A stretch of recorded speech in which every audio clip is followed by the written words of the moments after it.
The Austerity Alliance TD Paul Murphy joins us here, having been arrested at 7 o'clock this morning and questioned in relation to the false imprisonment of Tanaiste Joan Burton. That was during a protest in Jobestown in Dublin last November. Paul, you're very welcome to the programme. What happened this morning? Yeah, so we got a doorbell ring at 5 to 7. I went down to open the door, kind of expecting it to be a package, you know, when you get from the postman at that hour. And it was 6 Gardaí, who then, I opened the door, they kind of went to go in and said they were arresting me under suspicion of false imprisonment of Joan Burton and her assistant. I went to put on clothes, they come upstairs. And they come upstairs with you? Yeah, up into the, you know, it's like a duplex, you go upstairs into the apartment. Then I spent, 8.5 hours in the Garda station in Terranure, and of that, almost 4 hours being questioned by detectives. Now you said though during your election campaign that you were elected, or shortly afterwards, that you were elected to break the law. So it was hardly unexpected that this would happen. Well, in that clip, which interestingly was recorded by Irish Water and was used by the Gardaí today, even though it had nothing to do with the protest in Jobestown, what I was referring to was obviously calling for people and myself not paying the water charges, that a boycott of the water charges is the way that it will be defeated.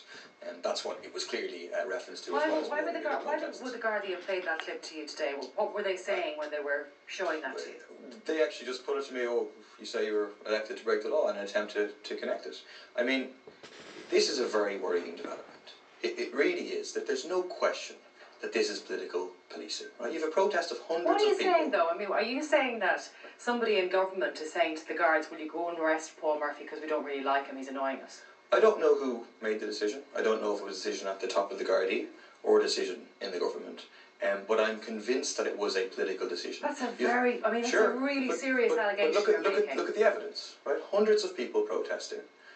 4 people arrested, 4 members of political organisations, 3 of them members of the Anti-Austerity Alliance, none of them organisers of the protest, none of them accused of throwing water balloons or eggs or anything else. Yeah, but Paul, you know, people questioned. Okay, can I just say to you though, and that is a really serious allegation, but I looked at the footage again today when I knew you were coming in, and like, you did falsely imprison the Tanaiste. You would not let her leave. You were sitting in front of her car, she couldn't go anywhere for that period of time. I didn't falsely imprison the Tanaiste. The file is now with the DPP. Let them charge us. Let's have a trial by jury, and I guarantee you that what's the difference between not allowing somebody leave an area and falsely imprisoning? What's happening, and that's why it's serious, is that there's an attempt to criminalise protest. Right? What happened in Jobestown, a sit-down protest and impeding the way of a minister, is something that has happened multiple times in this country over the last 10 years, 20 years. If you look at farmers, you look at trade unions, you look at any group in society that has protested, those sort of protests are legitimate. And I'd ask people, even people who don't agree with everything that happened in Jobestown on the day, really, do they want people like on trumped up charges being investigated, and the waste of Garda resources? Right, so you had 26 Gardaí this morning picking up 4 people, none of whom were serious criminals. But 4 Gardaí working full-time in Tallaght since November on this, watching 280 hours of CCTV and other footage. And you said earlier today you were aware of that, so you would have expected this arrest to happen. See, we heard that this was happening. We heard that, I think 13 or 14 people had been interviewed. We knew that they were being interviewed with questions about me, trying to pin me as being there, but also as being responsible, which is simply not the case, even though I was never questioned. And we knew that there was full-time resources working on it. But to be honest, I thought that they'd given up on it, because we're not guilty.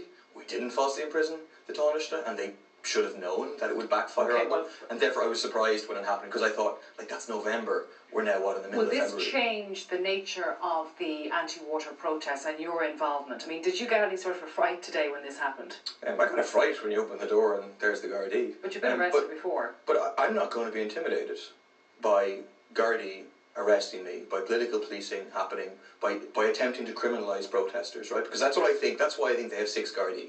I mean, they could have made an arrangement, like an arrangement was made with Shawnee Fitzpatrick, an arrangement was made with other bankers. But they might have expected that okay, they might have made that arrangement, but they may have feared that a protest would happen if you were arriving by arrangement at a Garda station. The Gardaí didn't even contact me for questioning at any stage. The first I had any contact with the Gardaí is them on my doors, and I'm convinced that it's to criminalise the protesters in the eyes of the public, but also to criminalise ourselves. Look, we all deal with Realpolitik here now, and if you're saying that that's what happened, well, if you look at this in any from any sort of other angle at all, you'll see that all they have done, if you believe that, is actually increase the profile of your campaign. So it doesn't really ring true that this is, a political move, because I'm sure in a way you're probably pleased because you're getting loads of publicity out of this, and the protest, people will feel quite indignant about this if that's the case. I think what they've done may well have backfired, but they're capable of making mistakes.